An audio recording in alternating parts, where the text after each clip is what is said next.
1.5 million years ago, on the East African Savannah, a small group of huddled figures did something no living creature had ever dared to do. They cupped their hands around a flickering flame, fed it dry twigs, and kept it alive through the night. This was no wildfire stolen by chance. This was fire tamed, fire controlled, fire made into a tool, a weapon, and a home. The creature who tended it was not Homo sapiens. It had a heavy brow ridge, a sloping forehead, and a brain still 2/3 the size of ours. But in that golden firelight, it held something far more important than raw brain power, the power to reshape the world around it. This is the story of Homo Erectus, the first human who was truly going somewhere. The first to walk fully upright, body and soul committed to life on the ground. The first to craft a tool so elegant it remained unchanged for over 1,000,000 years. The first to look beyond the familiar horizons of Africa and step into the vast, uncharted world beyond. They would survive for nearly 2 million years, longer than any other human species, including ours so far. They would spread across 3 continents, outlast dozens of ice age cycles, and bring down prey twice their size with nothing but sharpened stone and unbreakable endurance. But how did a species that began as just another vulnerable primate on the grasslands become the first global traveler? What invisible secret let them cross scorching deserts, frozen mountain passes, and open seas that no human had ever crossed before? And perhaps the most haunting question of all, if they were so successful, so adaptable, so widespread, why are they not sitting here today, watching this story alongside us? Picture East Africa, 1.9 million years ago.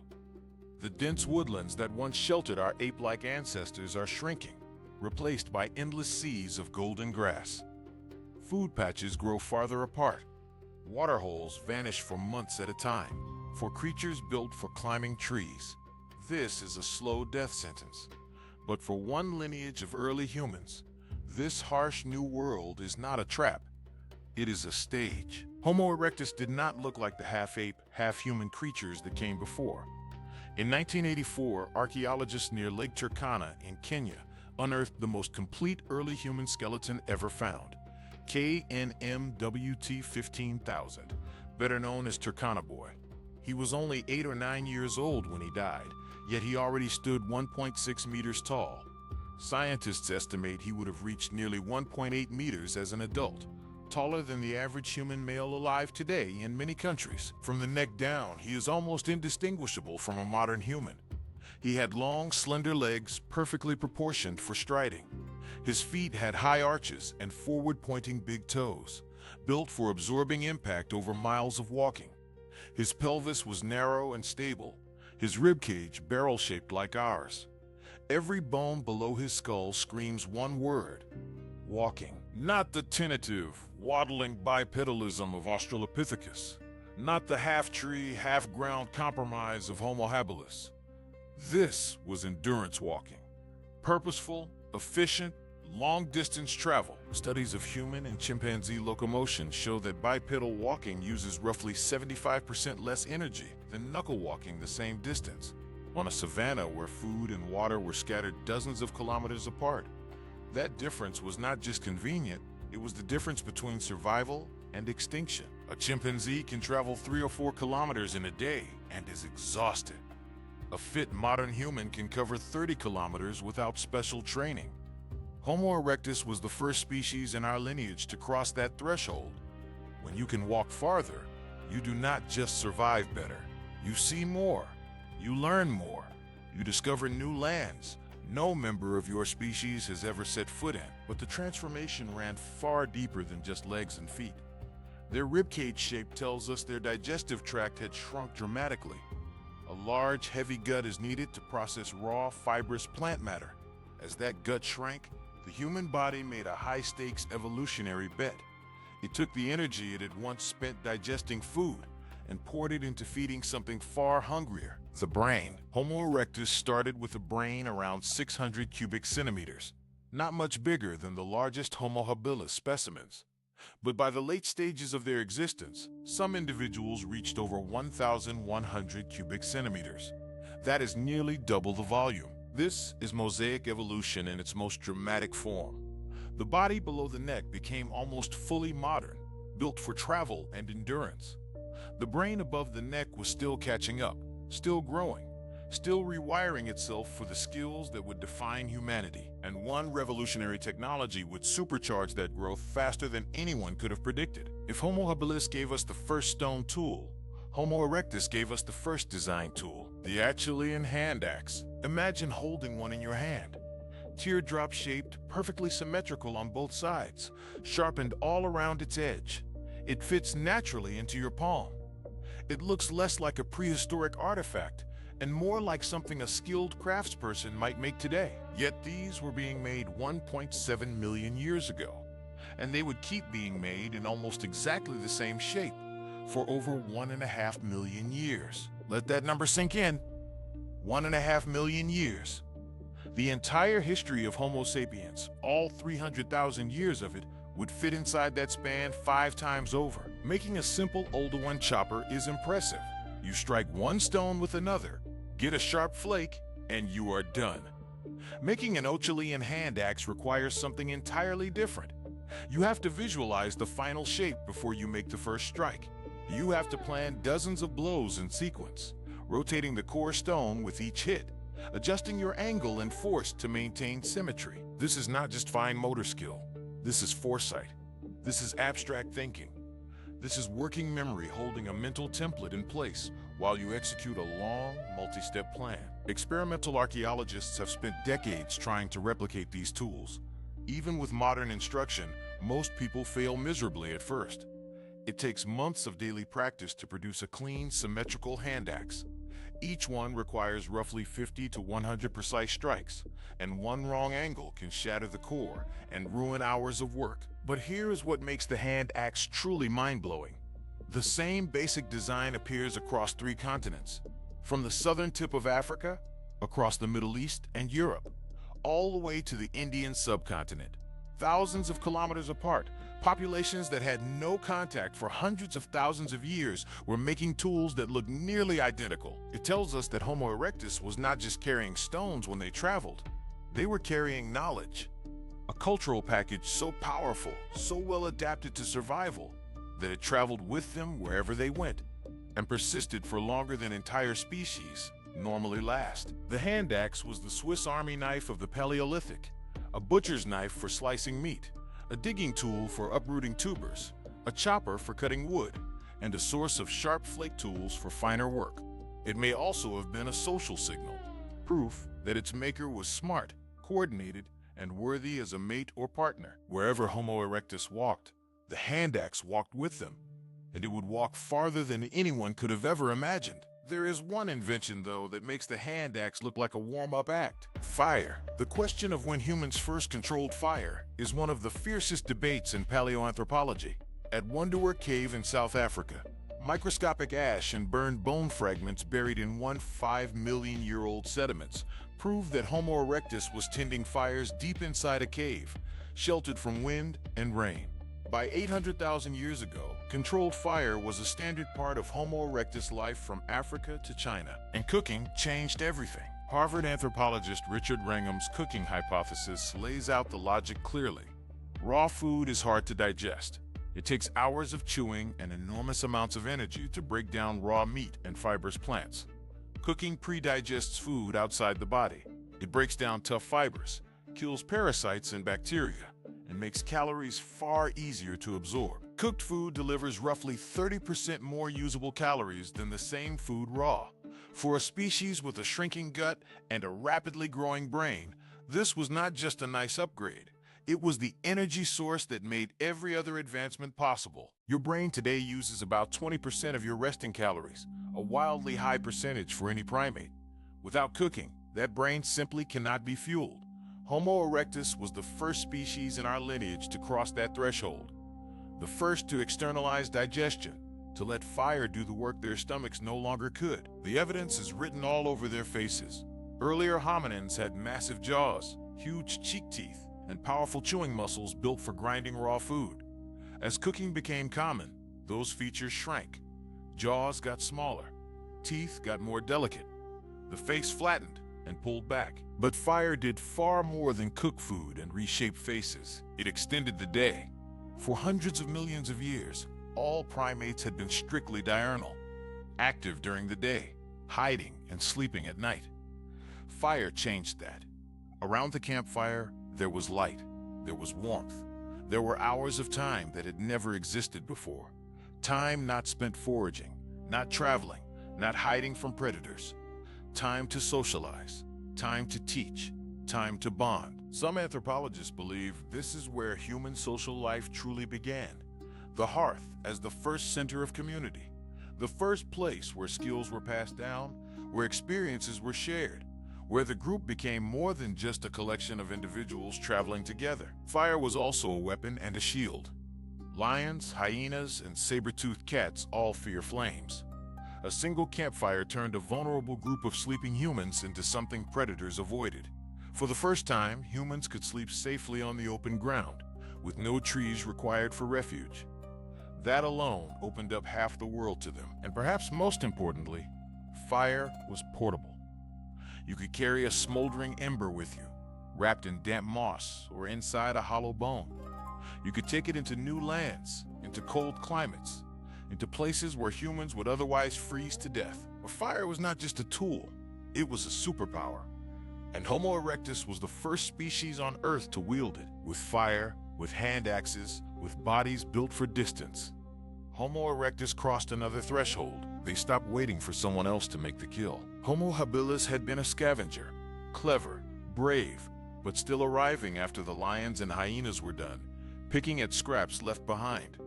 Homo erectus became a hunter, a systematic, cooperative, large-game hunter. The evidence is written into the ground at sites across Africa. At Olorgesailie in Kenya, thousands of hand axes lie scattered across the ancient shoreline of a long-vanished lake, mixed with the butchered bones of elephants, hippos, rhinos, and giant baboons. These were not half-eaten carcasses stolen from predators. These were animals killed, processed, and consumed right there by groups of humans working together. But how? Homo erectus had no stone-tipped spears at first, no bows, no poison. They were hunting creatures 10 times their size with nothing but sharpened rocks and wooden sticks. The answer may be persistence hunting, one of the most brilliant and most brutal survival strategies ever evolved. Humans are terrible sprinters. We cannot outrun a gazelle. We cannot outfight a lion. But on a hot day, over long distances, we are among the best endurance runners in the entire animal kingdom. We sweat. We have little body hair. We can cool ourselves while moving. Almost no other large mammal can do that. Modern indigenous groups like the Sand People of Southern Africa still hunt this way. On a 40°C day, a runner will pick out an antelope, then chase it at a steady jog for hours. The antelope runs away, then stops to rest. The runner keeps coming, again and again, until the animal overheats, collapses from exhaustion, and can be killed with a single blow. Homo erectus had the exact body for this. Long legs, efficient stride, a body built for cooling, the ability to keep going when every other predator has stopped to rest in the shade. It does not sound heroic, it sounds relentless. And that was the genius of Homo erectus. They did not have fangs or claws or raw speed, but they had stamina, they had planning, they had cooperation. Of course, hunting was not their only strategy. They were opportunists, through and through. They still scavenged when they could. They still dug for tubers, gathered fruit, and collected eggs. But hunting added a dense, reliable source of protein and fat that no scavenged scrap could match. This was a new kind of human, not a scavenger hiding in the shadows, not a forager picking food from trees, a predator, a force that shaped the landscape around it. And forces do not stay in one place. Until 1991, the story was simple. Homo erectus evolved in Africa. Then, about 1 million years ago, after they had invented hand axes and mastered fire and grown big brains, they finally got smart enough to leave. They walked north through the Sinai Peninsula, then spread east into Asia. End of story. Then, Dmanisi happened. Beneath the ruins of a medieval fortress in the Republic of Georgia, archaeologists found something that upended every textbook. Human skulls, stone tools, animal bones with cut marks, all dated to 1.85 million years ago. 1.85 million years ago. That is earlier than many classic Homo erectus fossils in East Africa. That is before Acheulean Handaxes were even invented. The tools found at Dmanisi are simple Olorgesailie choppers. Basically the same basic technology Homo habilis had been using hundreds of thousands of years earlier. And the bones? They were shockingly small and primitive. 5 skulls have been found at Dmanisi so far, and they range in brain size from barely 550 cubic centimeters to just under 800 cubic centimeters. The smallest one has a brain no bigger than a large Homo habilis, but the bodies told another story. The leg bones, the spine, the feet, all of them were built for long-distance walking, just like African Homo erectus. These were fully committed bipeds, travelers by nature. One skull in particular told an even more remarkable story. Skull number 5 belonged to an elderly male. Every single one of his teeth had fallen out years before he died. In a world without soft-cooked food, a toothless human would starve to death in weeks. But this man survived for years, which means someone was feeding him, someone was processing food for him, someone was caring for him, even when he could no longer contribute to the group. That is not just compassion, that is social structure, that is community. That is a species that takes care of its own. Dmanisi blew up every theory about the first exodus out of Africa. We used to think you needed a big brain, advanced tools, and fire to survive outside Africa.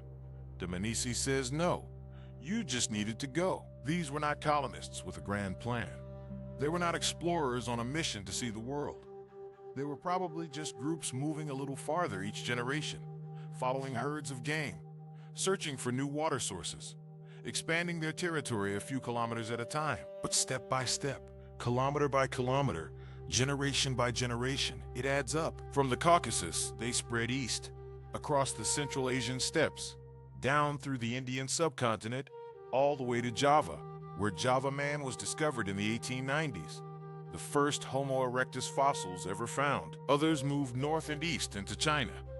At Zhoukoudian, near Beijing, the famous Peking man fossils show that Homo erectus was living there 700,000 years ago, controlling fire, hunting deer and buffalo, and surviving through brutal Ice Age winters.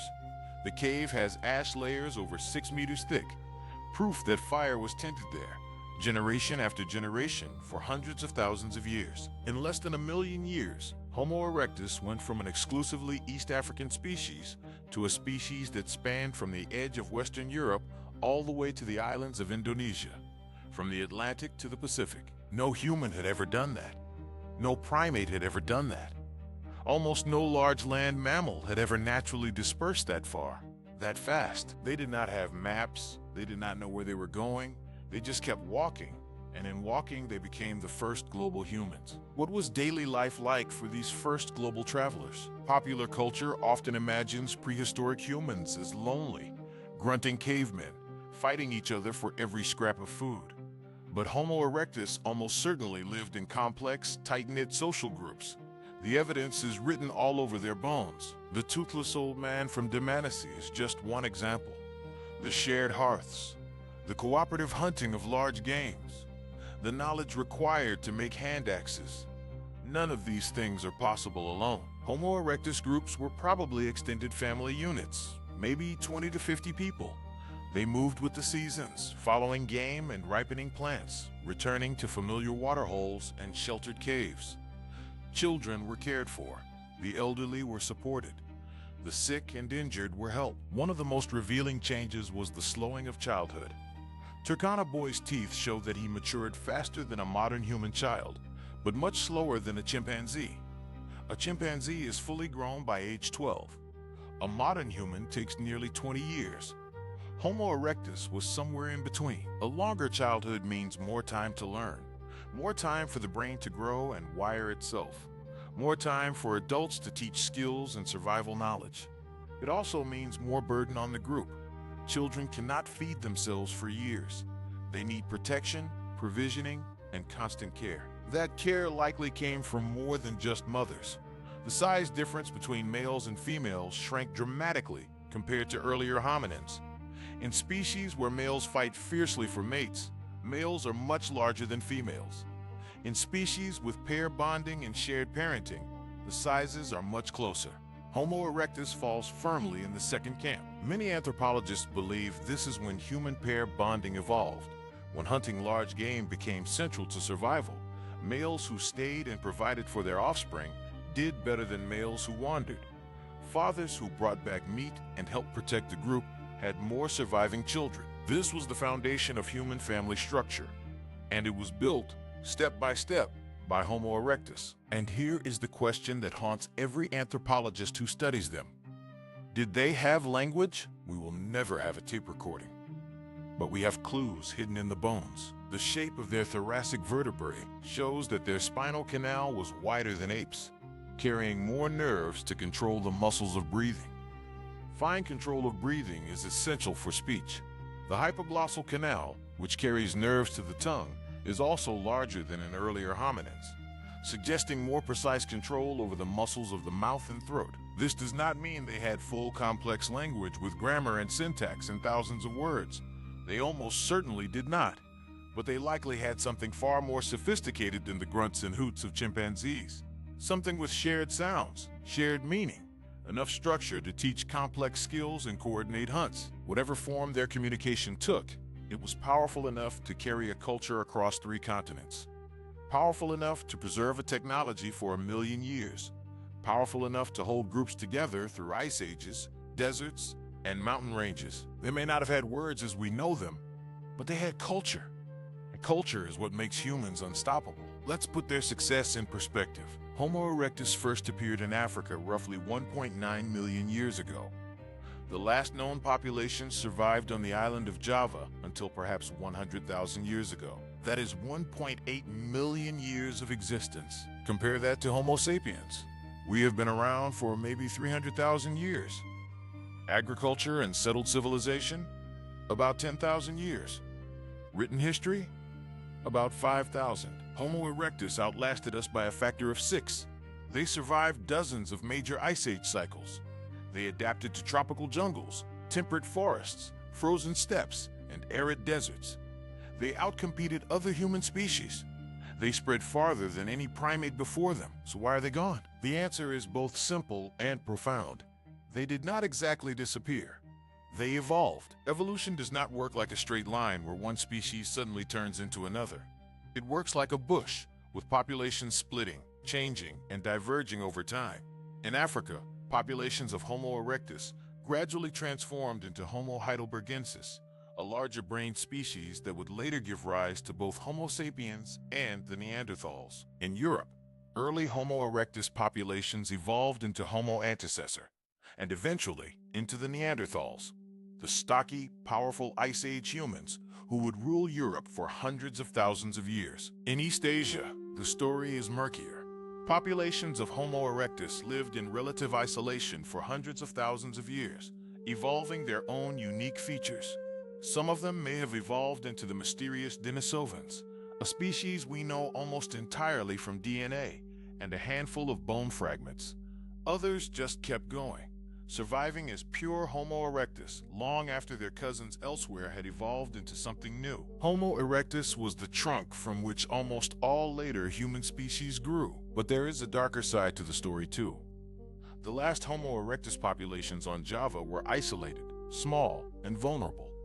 When the climate shifted again, or when new human species arrived in Southeast Asia, those final populations simply dwindled and vanished. The species that had walked the world for 2 million years ended not with a great battle or a cataclysm.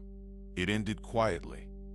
On a remote island, a few last survivors blinked out, and for a long time, no one was there to even notice, or almost no one, because a piece of them lives on in every single one of us. You carry Homo erectus with you, not metaphorically, literally, in your bones, in your DNA, in the way you walk, the way you eat, the way you learn, the shape of your body, your long legs, your arched feet, your striding gait. That is Homo erectus. That is the body they built for walking the savannah, and we still carry it today. The fact that you cook your food, that you share meals around a table, that you learn complex skills from your parents and teachers. That started with Homo erectus. They were the first to cook, the first to build a home around a hearth, the first to teach complex crafts across generations, the first fire, the first hand axe, the first journey out of Africa, the first cooperative hunt, the first care for the elderly and the weak, the first sense of home centered around a flame. All of it started with them. They were not us. Their brains were smaller. Their technology was primitive by our standards. They never built cities, never wrote, never painted on cave walls as far as we know. They never looked up at the stars and wondered what they were, at least not in the way we do. But they were the first to be human in the ways that matter most. The first to walk the world on 2 feet and call it home. The first to turn stones into technology and fire into a companion. The first to look over the next hill and wonder what was beyond it. That curiosity, that restlessness, that drive to keep moving and keep exploring. That is their legacy too. For nearly 2 million years, they were the most successful humans on Earth.